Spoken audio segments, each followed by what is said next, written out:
Muy buenas noches, compañeros, compañeras. Aquí haciendo un cierre de nuestro programa del día de la fecha, compartiendo un espacio del movimiento obrero. Quiero comunicarles, anunciarles que estamos festejando en Quilmes esta noche la visita de un gran compañero, el compañero Osvaldo. Para nosotros es una satisfacción tenerlo aquí en Quilmes. Tratando de dar nuestro aporte también cada semana, la voz del movimiento obrero. Y creo que de eso el compañero Osvaldo tiene muchísimo para transmitirnos. Por eso digo y recalco, aprendamos de nuestros mayores compañeros. Esta gente de tantos años de lucha, de sufrimiento, es un momento especial para nuestra patria. Tenemos muchos frentes de batallas y justamente los más asediados somos el movimiento obrero. Nosotros con nuestro espacio cada martes intentamos, ¿sí?, generar un espacio de reflexión para que estemos atentos. Por eso, en esta noche, aquí, un 20 de mayo, le estamos dando la bienvenida al compañero Osvaldo Bayer.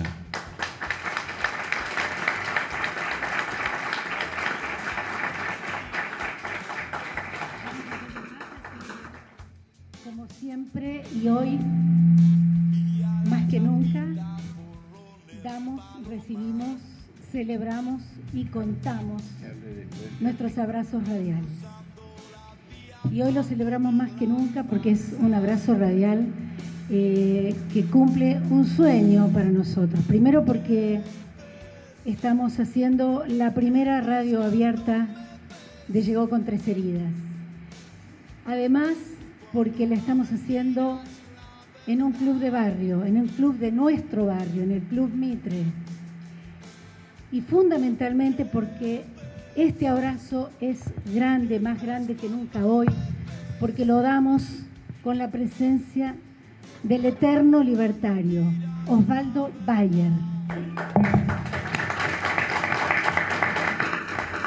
Agradecemos a toda la gente que se ha acercado hasta aquí y también agradecemos a muchísima gente que sabemos que nos está escuchando, muchos amigos que nos escuchan habitualmente y hoy con especial entusiasmo desde distintos lugares del país. Hay gente que nos escucha desde Trelew, desde Córdoba, desde Buenos Aires. Bueno, está sentado con nosotros Osvaldo Bayer y le paso la posta a Víctor Savistoschi, padre de Llegó con Tres Heridas, que nació hace un tiempo. Él ya va a contar en otro momento. Él va a presentarlo a Osvaldo Bayer. Vamos a hacer una pequeña introducción y a medida que vayan pasando lo que van a ser los primeros 60 minutos, donde va a ser o va a intentar ser un programa radial, después vamos a buscar un ida y vuelta con las personas que nos visitan, con el público, con el pueblo, para preguntarle a Osvaldo Bayer lo que quieran y fundamentalmente que sea solo una pregunta para que haya opción a que cada uno de los compañeros pueda expresarse. Yo te voy a decir algo y vos me vas a decir, Osvaldo, si lo que digo es cierto o es un invento mío. Osvaldo Bayer nació en Santa Fe un 18 de febrero del año 1927, es decir, que tiene muy jóvenes 87 años. Si alguien no me mintió, naciste un día de carnaval, un viernes de carnaval, mientras la murga pasaba por la ventana y se conmovía con un llanto, que era el tuyo. Sos hincha de Rosario Central, por supuesto, como Fontana Rosa, y yo sé lo que me vas a contestar, y eso te dejo que lo hagas vos. Sí, soy canalla, con mucho orgullo. Y seguramente todos conocen al periodista, al escritor, al investigador histórico, algo menos al guionista cinematográfico, pero nadie sabe que la verdadera vocación de Osvaldo Bayer, y aquí van a ser mi primer pregunta, es ser timonel de la Marina Mercante. Oficio frustrado lo expulsaron como corresponde a su estirpe por huelguista. Pecado eterno que jamás abandonó, defender los derechos del trabajador. En 1950 rompieron su libreta de embarque. Un día triste para alguien que ama navegar por el Paraná y se siente Joseph Conrad, y aquí termino, recordará después con nostalgia en los cuentos del timonel. ¿Es tu oficio el de timonel? Bueno, era realmente un oficio que me gustaba muchísimo, estar allí con un timón, manejando un timón, en medio del río Paraná, ese bellísimo río impresionante. Viajábamos desde Buenos Aires hasta Asunción del Paraguay, es decir, después abandonábamos el Paraná y entrábamos en el río, ese río Paraguay tan hermoso, hermosísimo, es decir, con tanta naturaleza. Y bueno, hice 3 viajes y al final se declaró la huelga de 1950, donde se paró completamente toda la Marina, y yo soy, en ese sentido, siempre he sido un luchador, he estado con los trabajadores, pero me sorprendí en que fui el único tripulante del Vapor Madrid que hizo el paro. Todos los demás siguieron trabajando. Yo traté de hablar, pero me dijeron, callate, mocoso, no sabes un carajo de nada, me dijeron. Bueno, y me negué a trabajar. El capitán me llamó y me dijo, mire que lo tiro por la borda. Le digo, bueno, pero yo sé nadar, así que me voy a salvar, le dije. Finalmente, bueno, llegamos a la ciudad de Rosario, donde me bajaron, vino la prefectura, me bajó, y me presentaron ante el prefecto general marítimo de ahí de Rosario, que me dijo, su libreta de embarco. Digo, no la tengo, me la sacó el capitán. Entonces el capitán le entregó la libreta de embarco. Dice, mire lo que voy a hacer. Y rompió página por página, la destrozó. Y finalmente también las tapas. Y dice, mire dónde lo tiro, al tacho de la basura. Y me dijo, usted jamás va a volver a navegar, ¿me entiende? Jamás va a volver a navegar en los buques de la patria, en ese tono. Y tuvo razón, nunca más pude navegar en los buques de la patria. No me tomaron nunca más. Osvaldo, pero es lo hermoso. Años después. Claro, lo hermoso de todo esto es que finalmente la ética triunfa en la vida. 50 años después, la Federación Marítima Argentina me hizo un homenaje por haber sido el único tripulante del Vapor Madrid que me desembarqué en esa huelga. Imagínense cómo yo estaba emocionado. Claro, son los precios.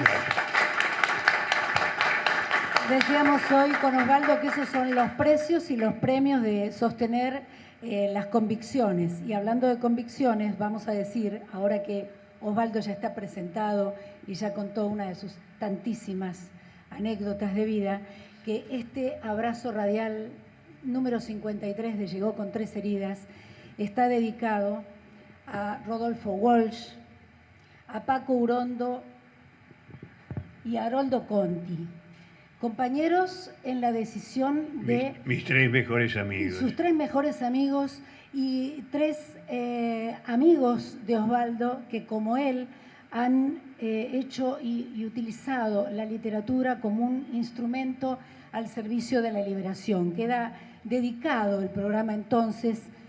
Primero correspondía que hable Osvaldo Bayer y acompañarlo con el nombre y la presencia de sus 3 grandes amigos. Sí, los 3 grandes amigos que fueron desaparecidos por la terrible dictadura de la desaparición de personas. Qué escritores, qué sabios, ese Rodolfo Walsh, qué profundo ese hombre. Las cosas que escribió, las cosas que hubiera escrito. Lo desaparecieron. Primero lo variaron impunemente. Él se defendió con un pequeño revolvito. Lo llevaron a la ESMA, lo torturaron bestialmente y allí murió. Las cosas que hubiera escrito Rodolfo Walsh, nuestro más grande escritor que hemos tenido en nuestra historia. El Paco Urondo, Fui compañero de él en las redacciones de los diarios. Lo conocí muy bien, con un gran sentido del humor. También fue muerto por la dictadura, es decir, antes de entregarse prefirió suicidarse. Qué libros hermosos que nos dejó. Y Haroldo Conti, el escritor del Delta. Cuando uno hablaba personalmente con Haroldo Conti y él nos contaba del Delta, yo veía en sus ojos dibujarse las islas del Delta. Era tan grande el cariño que tenía por las islas del Delta. Y ahí vivió, y ahí escribió sus famosas obras, hoy tan olvidadas. Y fue asesinado de la forma más cruel por la dictadura militar de la desaparición de personas. Pero quedarán en el recuerdo del pueblo argentino, en los libros, mientras que sus asesinos pasarán siempre a la historia como los más bestiales asesinos de la historia argentina. Bueno, mencionabas ese tiempo de la dictadura y qué cosa paradójica o no, pero a lo mejor en ese momento y algunos años después costaba imaginar que poquito tiempo después aquellos exiliados, aquellos castigados y aquellos que han sido torturados y desaparecidos hoy son homenajeados y estamos en un tiempo en que por primera vez en Argentina y tal vez en el mundo se esté castigando a los culpables de este último genocidio que hemos vivido. Digo último porque no ha sido el único. Sí, realmente. Yo no me quejo. 8 años de exilio, completamente injustos, porque yo había hecho las obras, La Patagonia Rebelde, la película, y todo estaba comprobado históricamente, con documentos científicamente históricos. Yo invité a los historiadores militares y a los historiadores del Partido Radical a una reunión en el aula magna de la Facultad de Filosofía para que discutiéramos, a ver, que dijeran ellos si en mis libros había algún documento falso, que no podían denominarse científicamente históricos. Los cité, no concurrió ninguno, pero eso sí, en la lista de las 3A, condenado a muerte por haber escrito los 4 tomos de La Patagonia Rebelde y haber hecho el libro cinematográfico de La Patagonia Rebelde. Lo más injusto, lo sufrí como una gran injusticia. Y me fui con mi mujer y mis 4 hijos al exilio a Alemania. 8 años de exilio. Pero después, viendo lo que hizo la dictadura con mis queridos amigos, el asesinato de un Rodolfo Bosch, la muerte de un Paco Urondo, la desaparición por completo de Haroldo Conti y de tantos otros jóvenes, me dije, no puedo quejarme. Viví el exilio, volví después del exilio lo más rápido que pude y seguí con la producción de mis libros, pero siempre recordando a los queridos amigos y siempre recordando a sus asesinos y siempre luchando para que esos asesinos terminaran sus vidas en las cárceles, como lo hemos logrado. Por lo menos logramos un triunfo. El primer dictador argentino en la historia argentina que muere en la cárcel, el asesino Videla, el miserable desaparecedor de personas, murió en la cárcel. Y esto se debió a la lucha de los organismos de derechos humanos. Fueron ellos, a través de sus organizaciones. Y debemos saludar también al gobierno que permitió eso también, esta lucha. Y hemos visto que por primera vez estos asesinos mueren en la cárcel. Y todos los demás, sus compañeros y amigos, están todavía en la cárcel. Y ojalá que mueran en la cárcel. Los desaparecedores de personas. para lograr una verdadera democracia en la Argentina. No nos conformemos con esto, sino que luchemos para que nunca más haya una dictadura militar en la Argentina. Gracias.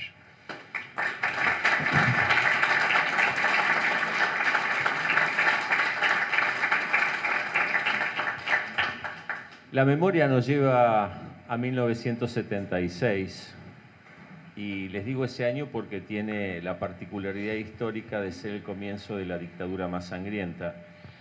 Y vos, Osvaldo, te encontraste con Rodolfo Walsh y sería magnífico para cada una de las personas presentes y todas las que nos escuchan que nos cuentes un poquito de ese encuentro, que realmente tiene ribetes maravillosos. Bueno, es increíble las fantasías que tiene la realidad.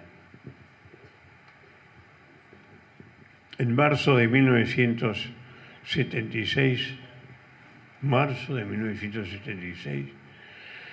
me encuentro nada menos que en Corrientes y la 9 de julio con Rodolfo Walsh. Los dos habíamos salido ya en la lista de las 3A. Yo me había ido en exilio a Alemania con mi mujer y mis 4 hijos, pero había regresado en febrero porque la Isabel Perón había llamado a elecciones y me dije, si hay elecciones va a haber libertades y voy a poder vivir en la Argentina. Pero 4 semanas después de mi regreso, la dictadura militar de la desaparición de personas. Y no sé por qué me fui al centro de Buenos Aires. ¿Y con quién me encuentro? Nada menos que con Rodolfo Walsh, en Corrientes y la avenida 9 de julio. Ahí, donde estaba antes la joyería del Trust Joyero Relojero.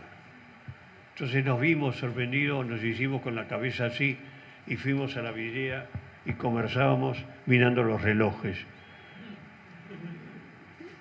Y él me dijo, ¿qué haces aquí?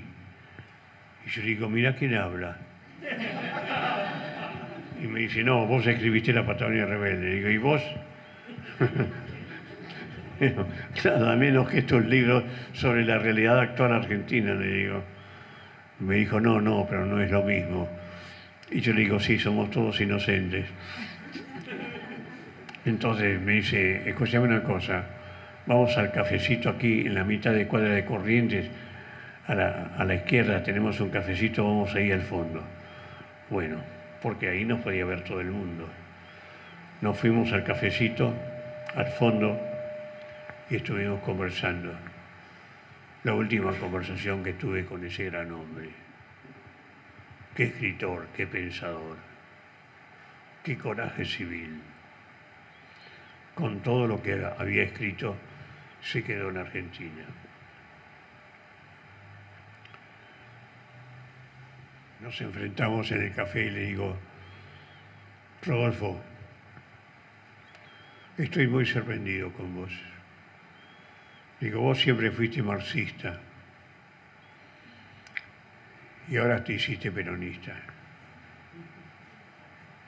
Digo, vos crees en la revolución. Digo, ustedes, los montoneros, tal vez hagan la revolución, pero el pueblo que es peronista no los va a acompañar. El pueblo es peronista. Y él me dijo, digo, y qué raro que vos eras marxista y ahora te convertiste al peronismo. Y me dijo, no te equivoques, yo sigo siendo marxista, pero ¿dónde está el pueblo? Digo, sin ninguna duda, el pueblo es peronista, pero te repito, no los va a acompañar en la revolución. Y él me miró con tristeza y me dijo, ya vamos a ver. Él tenía fe en que el pueblo iba a acompañar a los montoneros. Se equivocó y prefirió la muerte antes de entregarse. Ante las ametralladoras de la Marina de Guerra se defendió con un pequeño revolvito. Lo fusilaron ahí en la calle. Lo llevaron ya moribundo a la ESMA, donde lo torturaron ferozmente hasta que finalmente murió. Rodolfo Walsh era el mejor de todos, era el mejor de nuestra generación. Las cosas que hubiera escrito si hubiera vivido.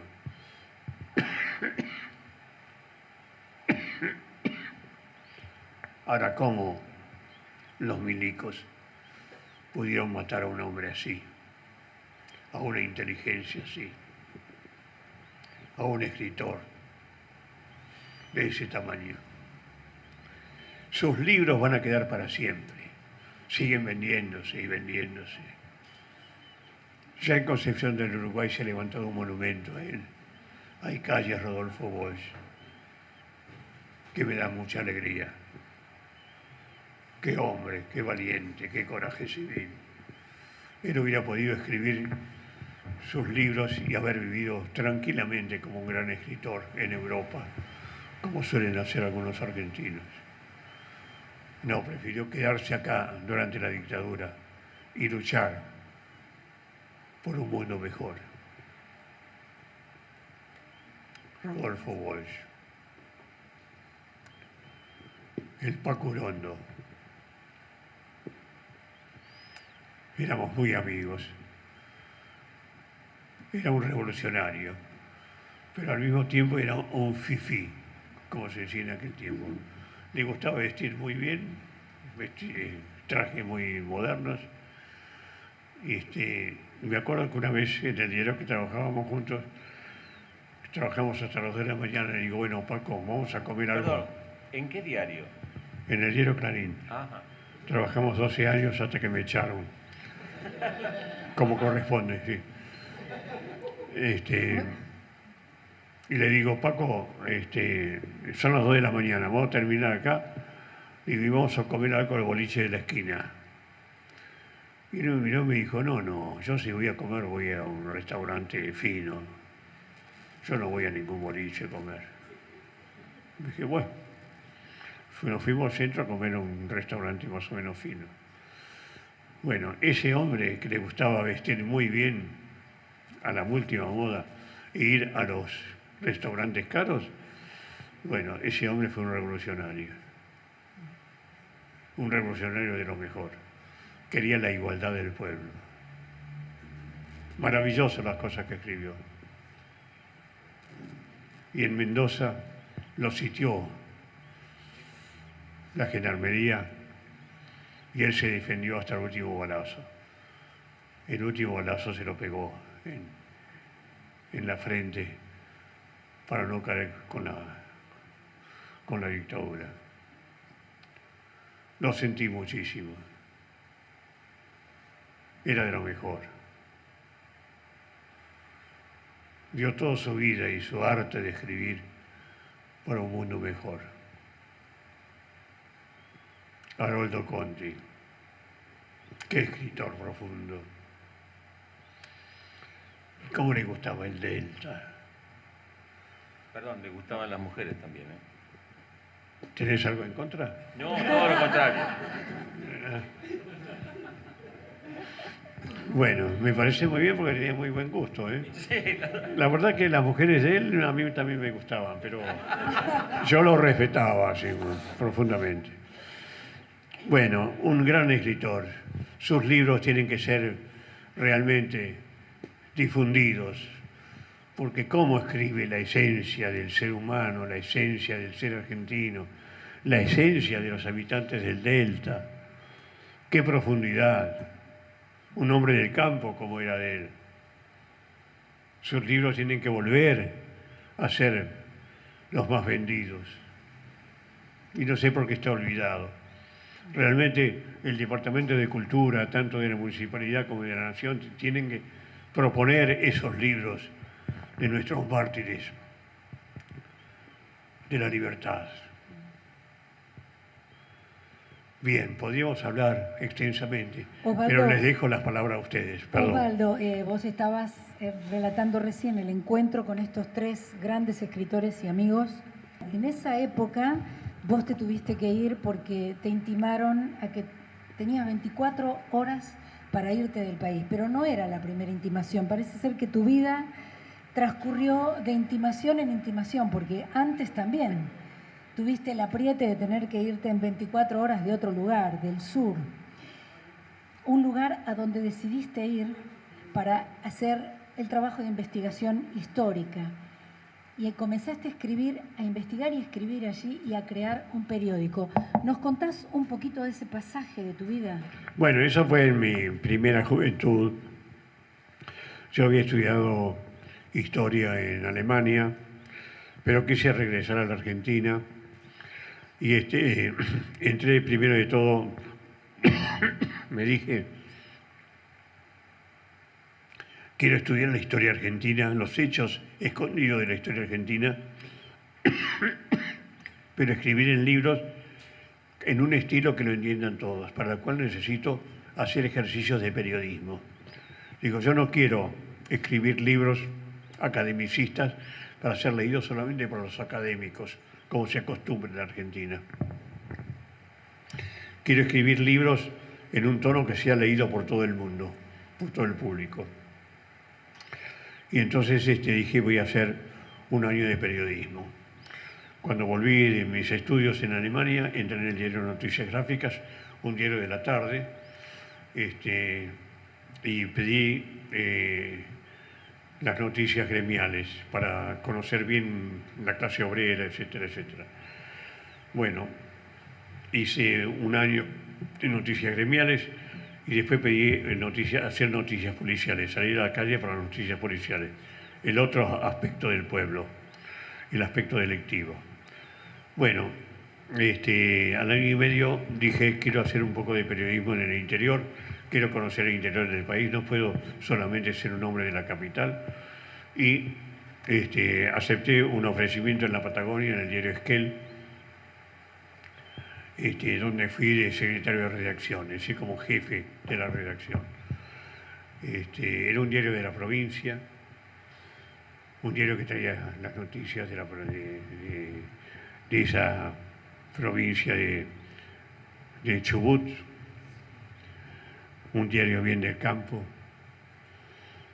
pero dominado por los terratenientes. Y yo quise hacer un diario absolutamente libre.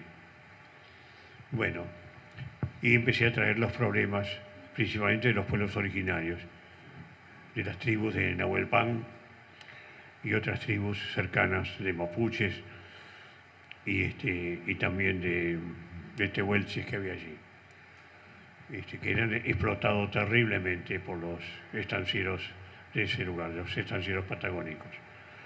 Bueno, hasta que al final el propietario del diario me llamó y me dijo, pero yo lo llamé para que hiciera un diario informativo, pero usted está haciendo un diario político. Digo, no, estoy haciendo un diario informativo, trayendo la información de todos los sectores. Digo, y me decía, ¿a qué le interesa la información de todos los sectores? Sí, le digo, bueno, a la opinión pública. En una democracia la información tiene que ser de todos los sectores, tiene que ser de oficio público. Todos los sectores tienen derecho a ser informados de lo que ocurre. Me dice, pero yo no lo contraté para eso para usted. ¿Pero usted qué se cree? ¿No tiene noción de lo que es el periodismo del interior? Aquí hay que seguir los intereses de la gente que realmente tiene dinero, que es la que me pone los avisos. Digo, bueno, entonces se equivocó conmigo. Dice, bueno, está bien. Y para no pagarme la indemnización, fui a la comisaría y me acusó de doble tentativa de homicidio. Yo que jamás manejé ni siquiera un cuchillo ni un revólver. Me pusieron preso. 3 días me pasé en un calabozo con chilotes, como dicen trabajadores chilenos, que siempre los meten presos, por no se sabe por qué, pero los meten presos. Y hasta que un día el comisario, que le gustaba la caña, que daba miedo, vi que estaba medio tomado y me dijo, escúcheme una cosa, ¿usted sabe jugar al ajedrez? Digo, sí, claro. Digo, fui campeón juvenil Ah, no me diga. Dice, porque yo soy el único de Esquel que sabe jugar al ajedrez. Nadie sabe jugar al ajedrez. Venga a jugar al ajedrez conmigo. Bueno, menos mal que sabía jugar al ajedrez porque me sacó del calabozo. Y dormía en el sillón del comisario, en la comisaría allí, de noche. Bueno, y por supuesto me dejaba ganar. Digo, a ver si le gano. Era bastante malo el comisario, pero yo me dejaba ganar, bien. Que si con tal de dormir, no en el calabozo. Bueno, y había inventado el director, el propietario del diario había inventado esto, con 2 testigos falsos. Uno que era un muchacho ayudante del diario y otro que era un tipo que nadie lo conocía, diciendo que me habían visto a mí manejando un arma esperándolo al director del diario, al propietario del diario.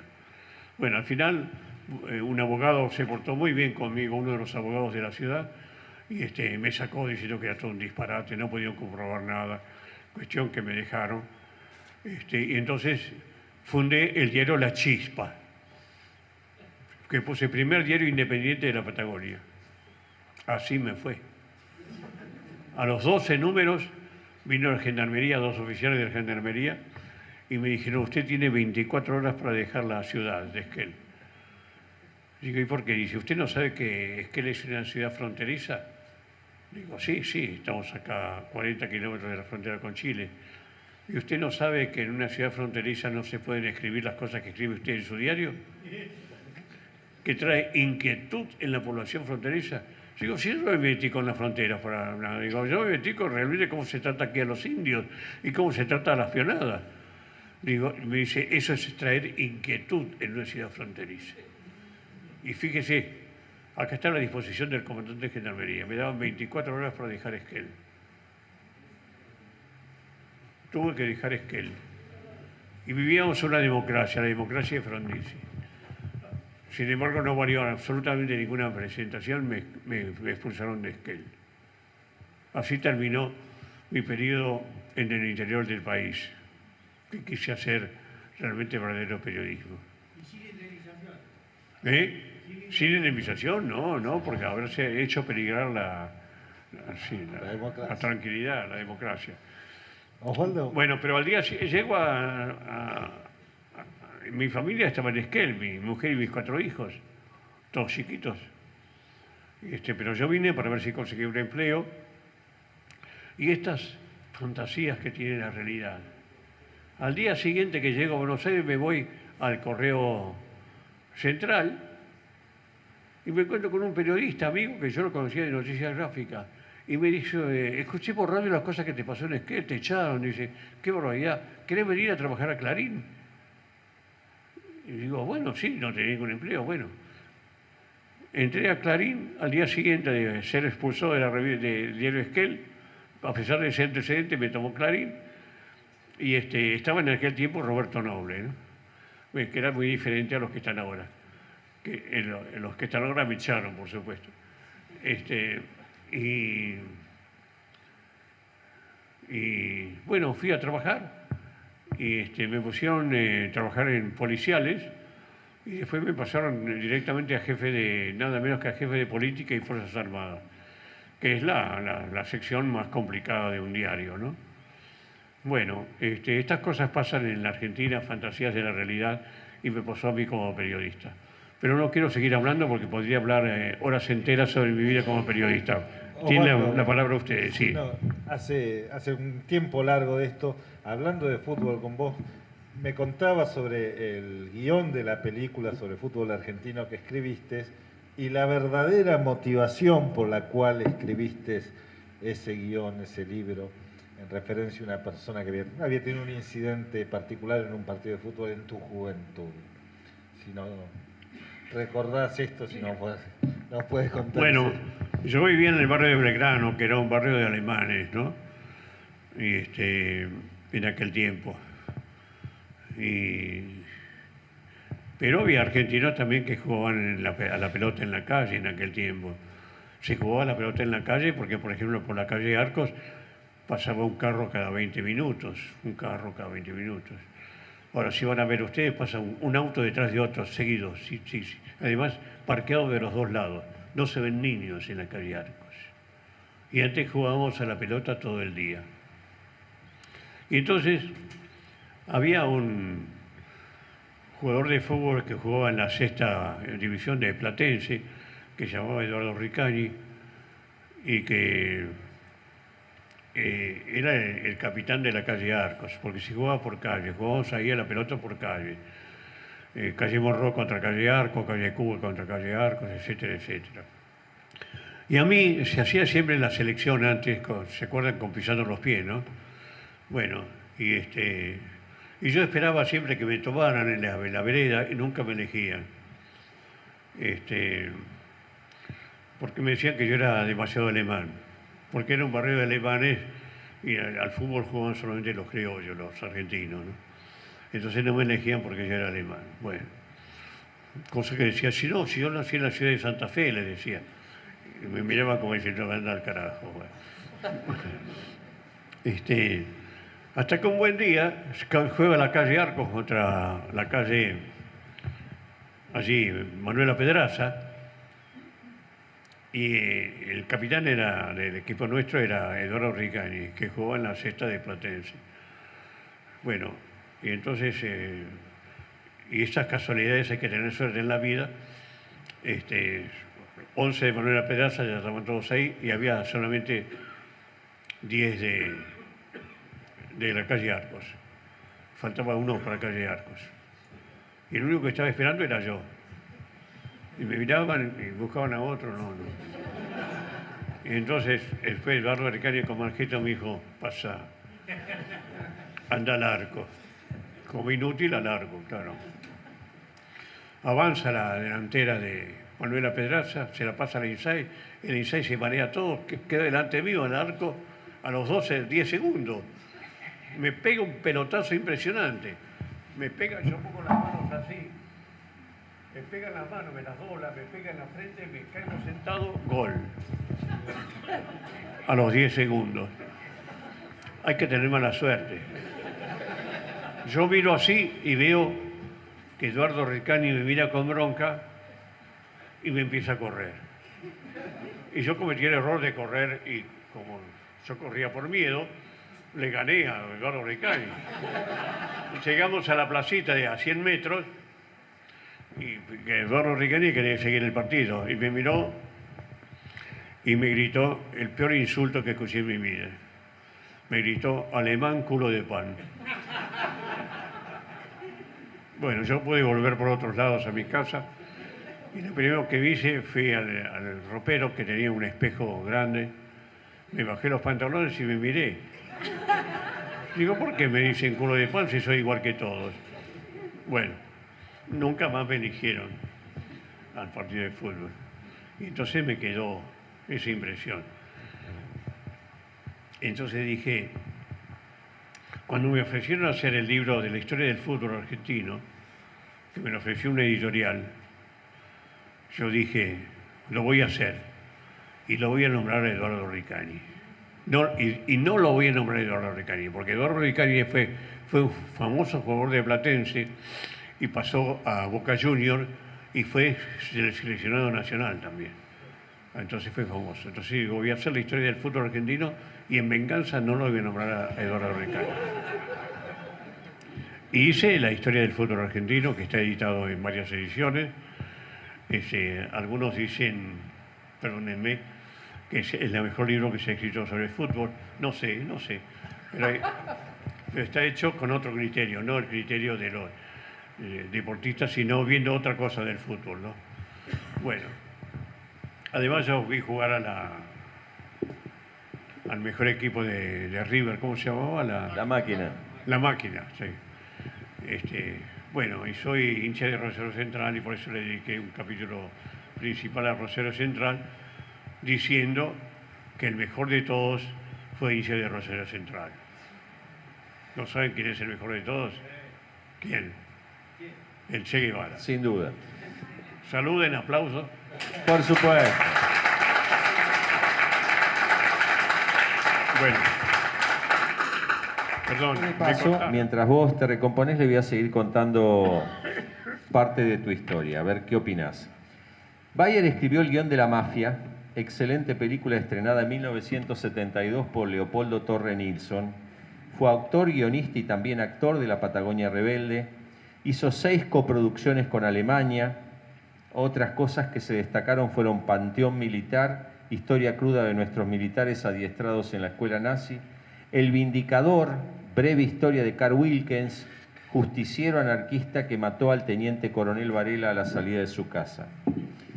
Entre clandestinos y públicos vagaron sus libros, uno de ellos, Severino Di Giovanni. Muchas veces prometieron hacer la película que jamás se hizo. Radovisky, Mártir o Asesino, y los 4 tomos, como dije antes, de La Patagonia Rebelde. Pero ya que Bayer se recompuso, voy a volver a la pregunta inicial. Parece que son sinónimos cuando hablo del tema. Bueno, te decía y te preguntaba, ¿qué haces cada mañana apenas te levantás? Bueno, primero voy al baño, después me voy a desayunar, me hago un rico café con leche, pero espero hasta las 7 que abre la panadería que me vende las medialunas, que compro 4 siempre, 2 y 2, 2 de panadería y 2 de confitería. Justamente lo tengo enfrente. Y después ya me dedico a mi trabajo, ¿no? Me gusta escribir muy en la madrugada.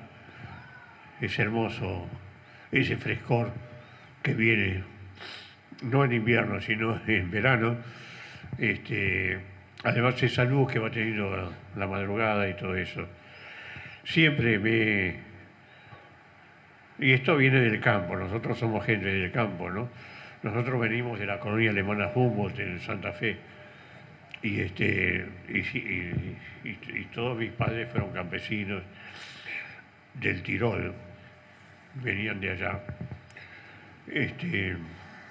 Y me quedó el amor a la naturaleza, el amor al silencio. Sí, porque yo vivo nada menos que en Arcos y Monroy, que ahí pasan por Monroy, ven todos los automóviles de la capital y por Arcos todos los automóviles de la provincia. Es impresionante, ¿no? Y entonces las únicas horas de silencio son las primeras horas de la madrugada y por eso me gusta trabajar y escribir. Pero después ya empieza la tarea del día, ¿no? Es decir, cumplir con las clases que tengo que dar, cumplir con las conferencias que tengo que dar, con los reportajes que me hace la radio y la televisión, etcétera. Siempre estoy dispuesto a eso. Yo he sido largos años periodista y nunca me gusta decir que no a los periodistas. Los conozco en su profesión. Bueno, y así se desarrolla. ¿No le cantás a nadie en alemán? Bueno, pero esas son intimidades. No sé, bueno, la mujer que siempre me visita todas las noches es Marlene Dietrich, la actriz, que murió a los 91 años, ya hace 20 años, pero sigue visitándome. Me canta una canción, yo me despierto. Y como también para dormirme viene ella, me canta y me duermo enseguida. Sueño con los angelitos. Es decir, cómo cantaba esa mujer. Realmente es como para enamorarse de ella. ¿Ustedes nunca la vieron en películas? Bueno, los viejos nos acordamos de ella. Claro. Qué mujer, qué actriz. Osvaldo, Pero le gustaba todo. Sí. Mi compañero Víctor te preguntaba cómo es tu rutina diaria. Bueno, y la rutina diaria es, entonces, sí. Un poco lo que contabas, ¿no? Y Sí. decir que la rutina diaria de Osvaldo transcurre en una casa que tiene en la puerta un cartelito que dice El Tugurio. Y entonces quiero que cuentes, te pedimos que cuentes por qué ese lugar se llama El Tugurio, quién le puso ese nombre y qué pasaba allí. Yo heredé de mis padres la tercera parte de la casona donde vivíamos siempre. Nosotros vivimos cuando éramos jóvenes, por supuesto, después yo me casé y me fui. Pero entonces esa casa se dividió en 3 y a mí me tocó una partecita nomás de esa casa. Que se subdividió Y entonces tengo 2 habitaciones, un pasillo largo, un patiecito lleno de enredaderas. Me gusta mucho el verde, cuidar muchos, y lleno de libros y de verde, de enredaderas. Y es muy pequeño. Y mi gran amigo Osvaldo Soriano, que es escritor Osvaldo Soriano, un gran amigo, muerto tan joven, a los 54 años, era un provocador. Le gustaba provocarme, porque me decía que yo era demasiado alemán y tenía que argentinizarme un poco, que es lo peor que me podía decir, ¿no? Entonces, una vez entró a mi casa, entró y se puso a mirar así las bibliotecas y las habitaciones y me dijo, vos vivís en un verdadero tugurio. Y me di cuenta que me estaba provocando para ver mi respuesta. Después lo aplicaba él en sus novelas a la respuesta que yo daba. Piola. Y entonces yo lo miré y digo, tugurio, me gusta mucho, digo, lo voy a poner en la puerta de mi casa. Me dijo, no reacciones así, todo te lo tomás a mal, ves que sos demasiado alemán, porque te tomás las cosas en serio. Fue un chiste, y dije, no, digo, me gusta el tugurio y lo voy a poner. Bueno, cumplí. Al sábado siguiente fui a la plaza de Belgrano, donde hay un filetero criollo que hace filetes. Entonces voy y le digo, buenos días, don. Y el criollo me miró de arriba abajo, no me saludó. Le digo, permítame, le digo, ¿usted me podría hacer el tugurio en rojo y negro? Rojo y negro pues son los colores anarquistas, entonces va a ser lo más provocador todavía en la puerta, el tugurio con rojo y negro. Y el filetero criollo me miró de arriba abajo y me dijo, no. El tugurio no puede ir en rojo y negro. Tiene que ir en verde y amarillo. Y yo pensé, he discutido con todo el mundo. Lo único que falta discutir era con un filetero. Yo se lo miré y digo, bueno, está bien, verde y amarillo. ¿Qué le voy a decir? No voy a discutir con un filetero. Bueno, lo hice en verde y amarillo. Y lo puse en la puerta. A la semana siguiente me invitan la Federación Libertaria a dar una conferencia y cuento el episodio. Digo que quise poner los colores anarquistas en la puerta de mi casa y el filetero criollo no aceptó diciendo que ahí iba solamente verde y amarillo. Al día siguiente 2 jóvenes anarquistas me trajeron el tugurio fileteado en rojo y negro. Y yo lo comparé. Y dije, tenía razón el filetero criollo. Mucho más lindo es en verde y amarillo. Lo dejé al verde y amarillo, pero por las dudas, para que no se quejen los anarquistas ni me pongan una bomba, puse el rojo y negro en la biblioteca. Y si vienen a protestarme, digo, no, pero están en un lugar más importante, en la biblioteca. Pero en la puerta lo dejé en verde y amarillo. Bueno, y se llama el tugurio, conocido por todo el barrio. Tengo anécdotas increíbles, porque los porteños no saben lo que quiere decir el tugurio. Y, por ejemplo, hace 2 meses me tocaron el timbre, salgo, yo abro la puerta, salgo, 2 muchachos muy bien vestidos, muy pintones, bien peinaditos, y me vieron a un viejo, no, esperaban toda otra cosa. Y me dice, jeje, sí, diga don. Digo, sí, digan, escúcheme, jeje. ¿Acá hay minas? Digo, no, acá solamente hay libros. Ah, bueno, chao. Salieron, como dicen los porteños, rajando, ¿no? Claro, no saben lo que quiere decir el tugurio, que es un lugar donde viven los mendigos. Eso es lo que quiso decirme Soriano a mí, ¿no? Bueno, pero es peligroso, a ver si me entran para buscar minas, si me rompen la puerta, ¿no? Bueno, perdón. Nada. Bueno, antes de seguir preguntando, quiero hacer el primer agradecimiento de la noche a los operadores de FM Compartiendo, Ariel Hernández y Fabio Mella. Ellos, junto con Juan Borsi, nuestro compañero de mesa, junto con Víctor, junto con Mariela, bueno, con Inés Martínez, una enorme amiga y colaboradora. Han trabajado muchísimo, especialmente los operadores, para que esta transmisión sea posible. Recordemos que estamos a 4 cuadras de la radio. Esto está saliendo a través de la radio y está saliendo por internet, a través del espacio del enlace de internet, de modo que un enorme agradecimiento. ¿Sigue saliendo? Sí, sigue saliendo y yo, digamos, como el tema de internet aquí no es tan fácil como en la radio, no tengo a mano la computadora con la página del programa en donde habitualmente llegan los mensajes de mucha gente que me nos callo la escucha. boca que hable el No, público ahora. no. Bueno, el público puede hablar ahora y cuando quiera, pero Ajá. no es para que te calles. Bueno, Queríamos gracias. hacer este agradecimiento porque realmente ha sido muy grande el esfuerzo, así que pido un aplauso y un reconocimiento para los operadores.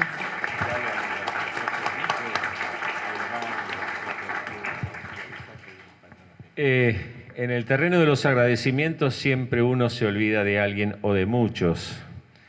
Y algún reproche por ahí hemos recibido, pero fundamentalmente a Ivana, que es un poco la persona que habita este lugar permanentemente, que cuando le hicimos la propuesta de Osvaldo Bayer, lo primero que dijo fue sí, rápido, y colaboró desinteresadamente.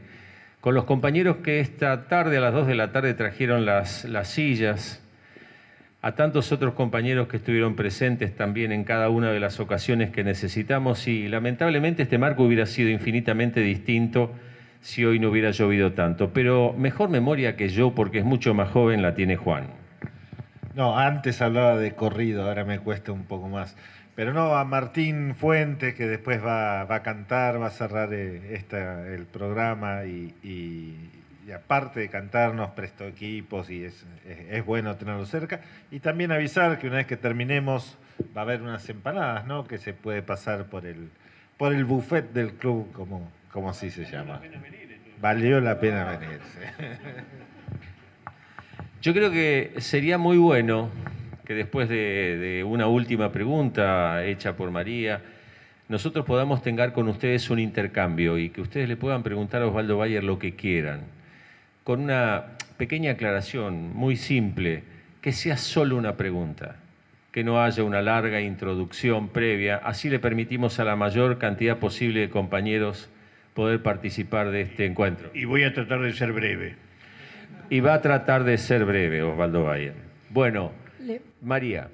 Un primer obsequio, y este es un obsequio que viene desde Trelew, del hijo de una oyente de Trelew. Este muchacho, Alan Jones, te fue a ver en el 2012, cuando allí en el Teatro Verdi estuviste presentando tu trabajo Tratado de Pax, que trata sobre Malvinas y algo más. Bueno, este muchacho, escritor, historiador, historietista y anarquista, escribió algo porque quedó realmente impactado con tu presencia y tu palabra allí. Entonces le vamos a pedir a nuestra compañera Mariela Osorio, nuestra contadora de historias y de cuentos, la que siempre tiene ese bloque tan lindo en nuestro programa, que nos lea una parte al menos de esto que es muy lindo, que escribió Alan Jones y que después te vamos a obsequiar obviamente el texto entero. Mariela. El regalo. El jueves esperaba encontrarme con un teatro medio desierto, habitado solo por los fieles de siempre. Yo mismo había pensado en acudir en un atisbo de lucidez. Llegué caminando. El frío era gentil, pero ya estando adentro me di cuenta que temía su traición. Al trasponer el hall de entrada, me llevé una sorpresa. El lugar estaba lleno. Las lámparas del salón me enceguecían. Las personas eran figuras que resplandecían como velas bailando sobre una mesa oscura. De todos modos, pude reconocerlos. Estaban todos los que debían estar. Estaban los estudiantes y los profesores, los músicos y los fotógrafos, los culturosos y los cultos. Estaban las chicas que alimentan las esperanzas, los aspirantes vanidosos e intelectuales, y los intelectuales comprometidos. Hasta los fusilados de la Patagonia estaban. Estábamos todos allí reunidos para celebrar la vida y la obra de un escritor que escapó a los demonios más oscuros de nuestra historia. Contradiciendo la vanidad de los artistas, que se hacen rogar y esperar, el escritor apareció enseguida. Sonriendo como un chico travieso que acababa de hacer una diablura y de salirse con la suya, lo aplaudimos como pocas veces aplaude a alguien esta ciudad. Lo aplaudimos tanto que nos tuvo que señalar humildemente que ya estaba. Nos saludó, nos preguntó dónde estábamos y después que le respondimos, se sentó y empezó a leer. Tantas cosas habían pasado en nuestro país, tanta gente faltaba en las butacas y en el escenario, y yo no podía hacer nada, tan solo escuchar y aplaudir. La historia transcurría delante mío y yo no podía hacer nada, tan solo presenciarla. Nadie supo tomar la posta de Haroldo, nadie supo tomar la posta de Paco. ¿Quién va a tomar la posta de Osvaldo?, me pregunté. De repente, una pregunta cruzó mi mente. ¿Qué tal si los escritores no desaparecieran y envejecieran? ¿Qué tal si el escritor pudiera seguir escribiendo por mucho tiempo más?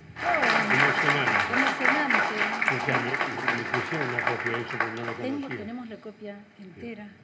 Bueno, Osvaldo, un joven de la Patagonia, en la que tanto hiciste, ¿sí? No conocía eso y me ha emocionado. Muchas gracias.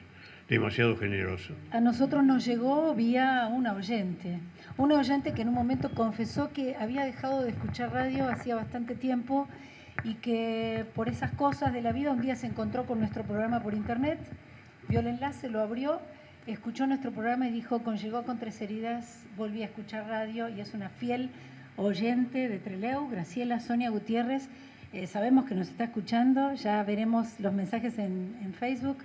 Bueno, un saludo enorme para ella y aquí está. Era imposible que no esté la voz y la palabra de esto escrito en homenaje a Osvaldo Bayer. Gracias, muchas gracias.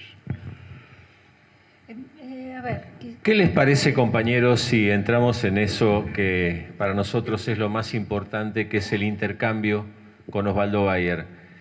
Cada persona que quiera hacer una pregunta simplemente levanta la mano, le alcanzamos el micrófono y después Osvaldo Bayer lo contesta. ¿Qué les parece? Bueno, pero los que dicen son ustedes. Bueno, Osvaldo, quiero ser un poquito atrevido esta noche y aprovechar esta oportunidad de preguntar, como dice Víctor. A mí me interesa sobremanera el tema de las oligarquías, que todos los mencionamos y que muy pocos conocemos. Tenemos un historial, entonces me gustaría que en esta noche pudiera transmitir un poquito de ese conocimiento que tenés vos sobre el tema de las oligarquías.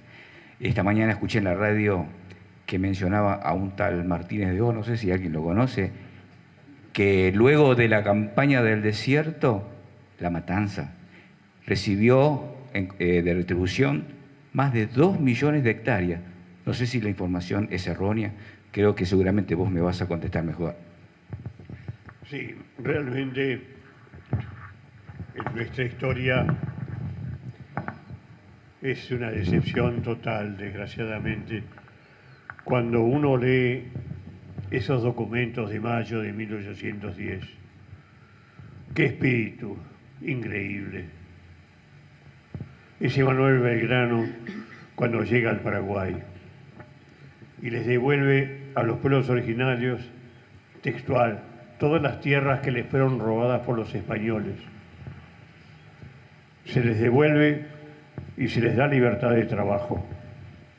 Dice, y a partir de este momento, los pueblos originarios van a tener los mismos derechos que nosotros, los hijos de europeos, que hemos tenido la suerte de nacer en tierra latinoamericana. Ya lo escribe en 1810 Manuel Belgrano. Mariano Moreno, en su tesis de Chuquisaca, cuando se recibió de abogado, que hace un elogio impresionante de los pueblos originarios y dicen lo que los europeos tienen que aprender de los pueblos originarios. La falta de sentido de propiedad que tienen, todo es de todos, el respeto a la naturaleza y realmente la democracia de base, ¿no? Bueno, eso lo escribe Mariano Moreno, que son unas páginas preciosas. Juan Manuel Castelli, cuando llega al Alto Perú, hace exactamente lo mismo que Belgrano, le devuelve las tierras a los pueblos originarios que les habían sido robadas por los españoles. termina con la esclavitud para siempre con ellos, en 1810. Y dice también, y a partir de este momento van a gozar exactamente de los mismos derechos que nosotros. ¿Para qué? 1827. Ahora viene, eso fue en 1810. 1827, Bernardino Rivadavia. Firma un decreto que ustedes lo pueden encontrar textual en el Archivo General de la Nación. Se contrata al oficial europeo Federico Rauch para exterminar a los indios ranqueles. Punto. Rivadavia no se toma ni siquiera el trabajo de por qué hay que exterminar a los indios ranqueles. Más todavía, muchos de ustedes habrán leído el libro de Mansilla, 40 años después, donde dice que los hombres ranqueles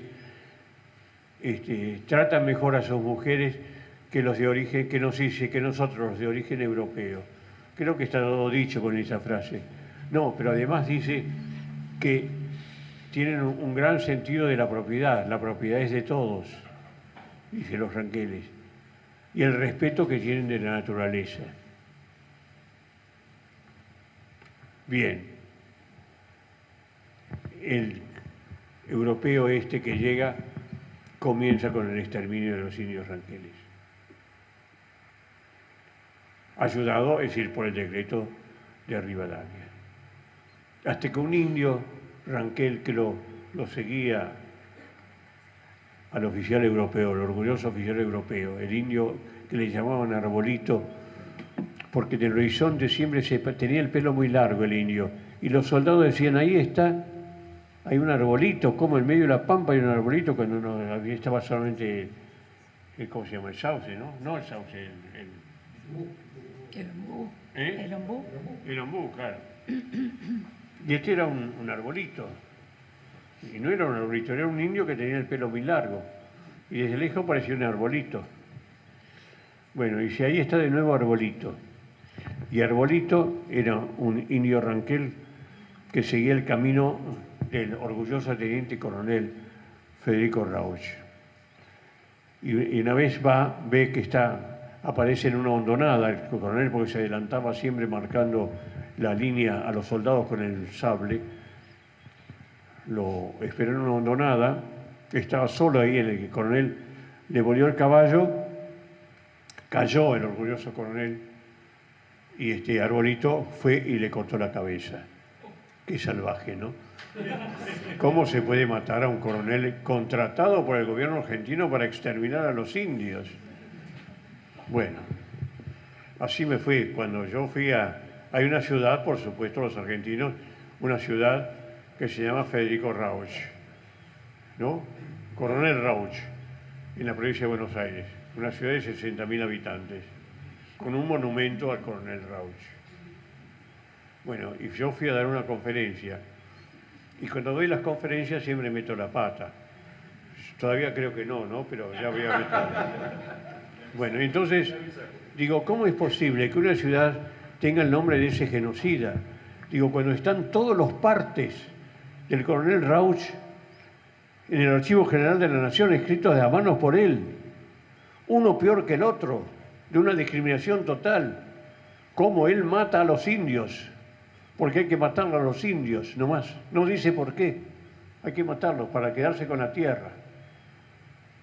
Bueno, y entonces cuento el episodio donde Arbolito lo espera. Estaba hablando en la biblioteca pública de Rauch. Y entonces digo, una vez que terminé, digo, y entonces ustedes, los habitantes de Rauch, tienen que quitar el nombre de ese genocidio de la ciudad. Quitarlo y ponerle el hermoso nombre de Arbolito a esta ciudad. Yo esperé que todo el mundo lo hubiera, no. Todo el mundo, perdónenme, tengo que emplear una palabra del lunfardo. Todo el mundo rajó. No quedó nadie. Digo, ¿qué pasa? Bueno, así me fue. Hay que tener mala suerte o hay que enterarse primero antes de sostener las cosas. ¿Quién era ministro del Interior en ese momento de la dictadura militar que estaba en ese momento, año 64? ¿Quién era? El general Juan Enrique Rauch, bisnieto directo del coronel Rauch. Llegué, me detuvieron, me llevaron al Departamento Central de Policía. Estuve 2 días tirados en el segundo piso donde están los presos comunes, tirados, un frío impresionante, era invierno, dormíamos en el suelo, hasta que al tercer día, a eso a las 5 de la mañana, apareció un oficial de policía con un papelito y gritó como gritan los policías. Leyó y dijo, Osvaldo de Belle. Entonces me paré yo, digo, soy yo. Y le dice, usted va detenido a la cárcel de mujeres. Los demás presos comunes, que estaban todos durmiendo, cuando oyeron eso se erigieron y me miraron como diciendo, qué suerte que tiene este, o qué será el tipo este que se manda a la cárcel de mujeres. Y yo amo a las mujeres, pero no me confundan. Entonces reaccioné y dije, ¿y por qué tengo que ir yo a la cárcel de mujeres? Y el oficial no sabía, me dio el papelito y inventó algo. Dice, porque no merece ir a una cárcel de hombres. Más me miraron los presos comunes. Estuve 63 días preso en la cárcel de mujeres de Riobamba. No voy a dar detalles, pero no la pasé mal.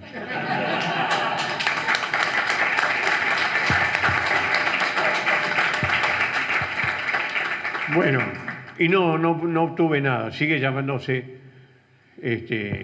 Coronel Rauch, la ciudad. He pedido los estudiantes universitarios de allí, los que concurren a la universidad cercana de allí, han pedido cambiarlo, ponerle el nombre de Arbolito, etc. Han hecho un acto, me invitaron a mí, hablé de nuevo, pese al peligro de que me mandaron de nuevo a la cárcel de mujeres, aunque ya no era ministro el señor Rauch, y sigue llamándose Coronel Rauch. El nombre de un genocida, de un tipo que mató por contrato, vino contratado para matar a los indios. ¿Cómo es posible que hagamos eso nosotros? Más todavía después del estudio que se hizo en antropología de la Universidad Nacional de Buenos Aires, donde se comprobó que el 51% de los argentinos tiene sangre de pueblos originarios a través del criollo. Entonces, si la mayoría del pueblo argentino tiene sangre de los pueblos originarios, ¿por qué no se los respeta y se termina con el nombre de los genocidas? No digo que le pongan el nombre de Arbolito, pero que pongan el nombre del primer ciudadano o del primer maestro, no sé, pero no el nombre de ese genocida. Y nadie lo puede tocar. Como el monumento a Roca, que me dijo Macri que jamás en su vida va a sacar el monumento a Roca. Un genocidio absoluto y total. El monumento más grande que tenemos en Buenos Aires no es a San Martín, que fue el liberador, y hay que leer esos documentos increíbles de la igualdad, que siempre habla de la igualdad entre los blancos y los indios. Más él, que era criollo, su madre era india. Nunca se nos dijo a nosotros eso, está comprobado absolutamente por los estudios que se ha hecho. Él fue un hombre adoptado por la familia Alvear y que después tomado por la familia San Martín. Pero él era indio, él era hijo natural de un blanco y de una india. Bueno, que tendría que ser un orgullo para los criollos, ¿no? Que San Martín haya sido un verdadero criollo. No, se esconde eso. Bueno, y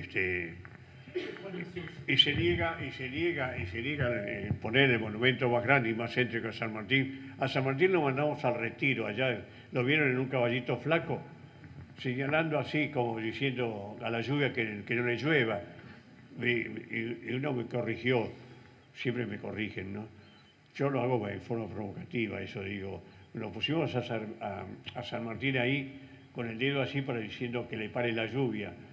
Y uno dice, no se equivoca, don Bayer, está señalando el camino a Chile. Digo, muchas gracias.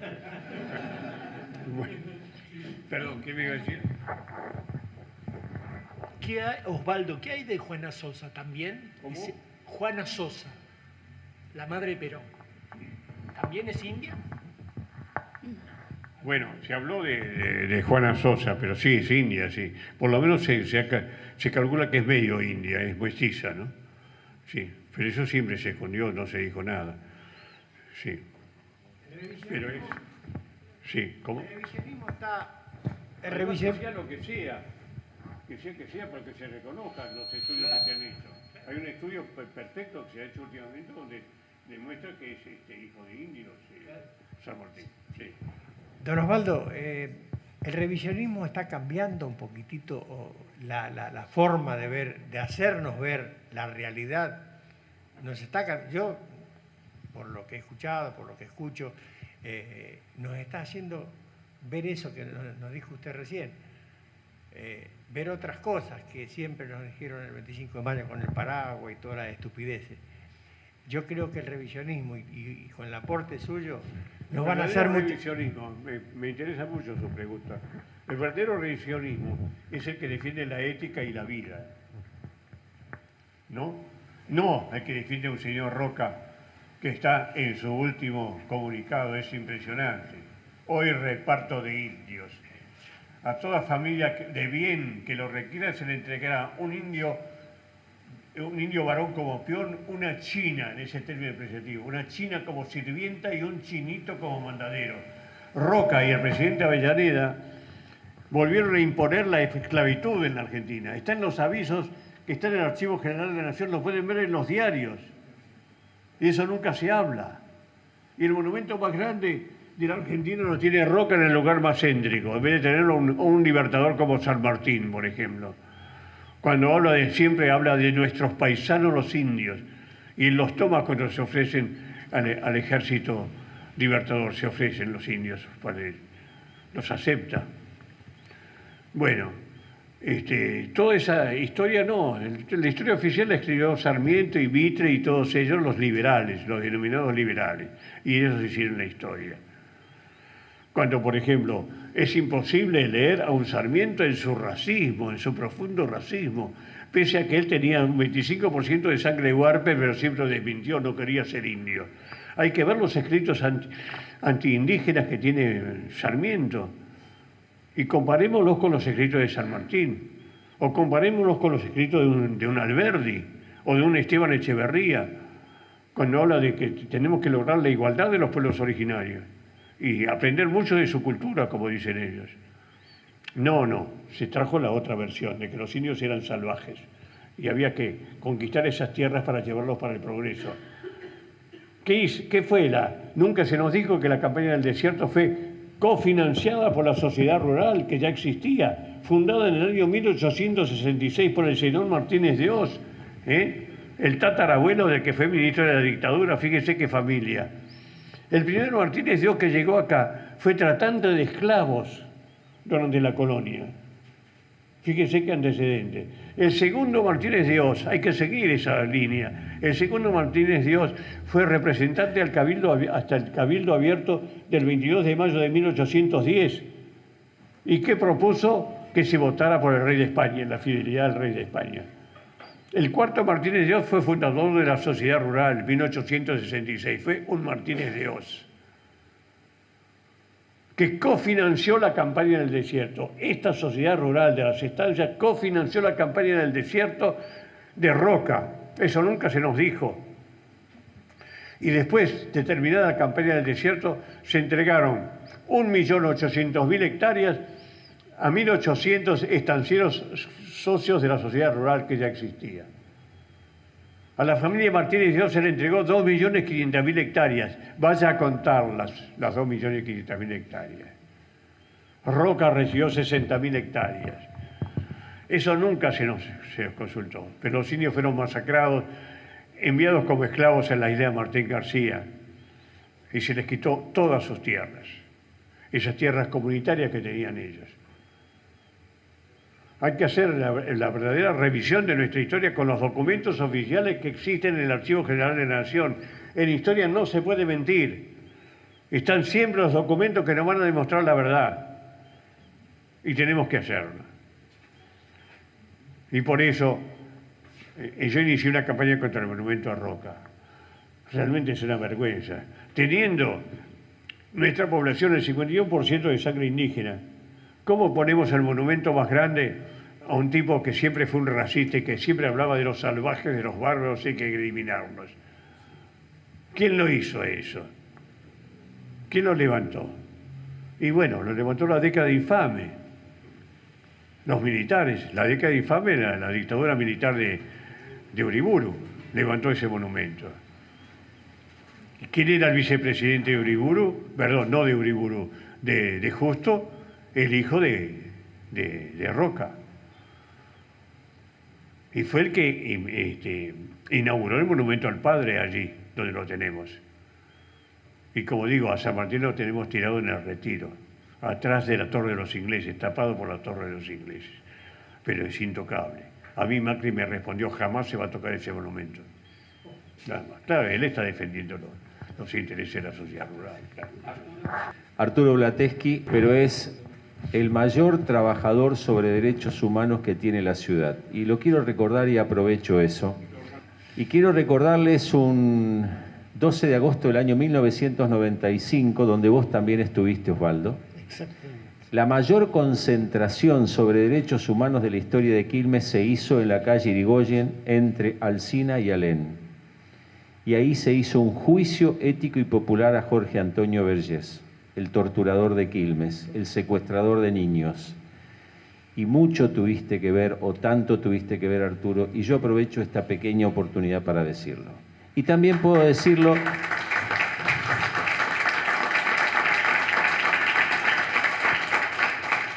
porque nosotros también hemos compartido con Osvaldo en una biblioteca de Solano, pero eso lo dejo para vos.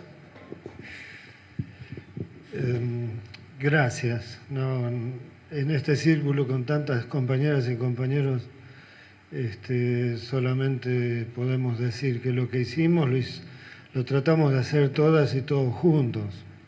En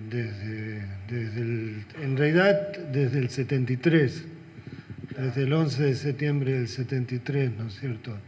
Acá, algún tiempo en Europa y después de vuelta acá. Por el enorme respeto y la amistad que yo te tengo, Osvaldo, me voy a animar a hacer una pregunta muy personal, pero que tiene que ver con esto que Víctor dijo,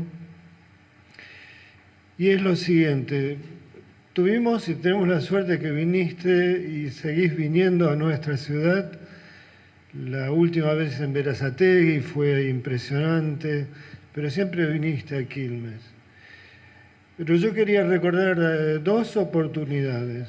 Una, aquella en la plaza de Irigoyen, frente a la estación, 2 cuadras cortadas, llenas de bote en bote, para escucharte, para escuchar a Adriana Calvo, a la que quisiera hacerle un enorme homenaje hoy, porque Adriana se merece todos los homenajes que pudiéramos hacerle.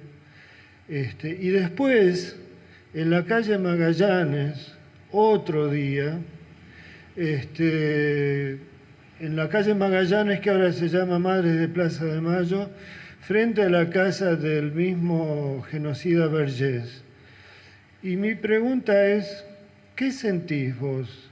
¿Qué sentiste en aquellos dos momentos, sabiendo como nosotras y como nosotros que Vergés fue un terrible genocida, que él estuvo presente en el Pozo de Quilmes, no solo en la tortura de los chicos de la Noche de los Lápices, sino que además firmó una cantidad de certificados de nacimiento? ¿Qué sentís y te animás a venir a acompañarnos en esta nuestra ciudad que queremos mucho?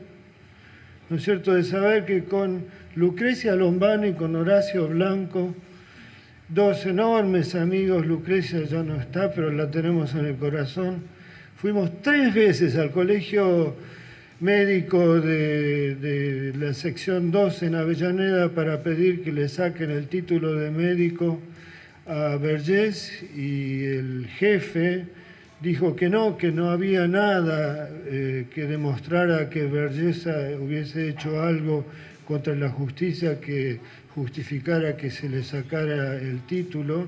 Por suerte el Círculo Médico de Quilmes sí le sacó la membresía. Pero ¿qué sentís? Y perdón, pero lo tengo que decir así porque sos para nosotras y nosotros un enorme sabio, maestro, padre. ¿Qué sentís que el Hospital de Quilmes siga teniendo el nombre, ¿no es cierto? Y la avenida que baja de la autopista sigue teniendo el mismo nombre del director que le negó a los padres de Isabela Valenci que ella tuvo a su bebita Rosita en el hospital, después de que Vergés a la noche vino con la patota y se la llevó otra vez?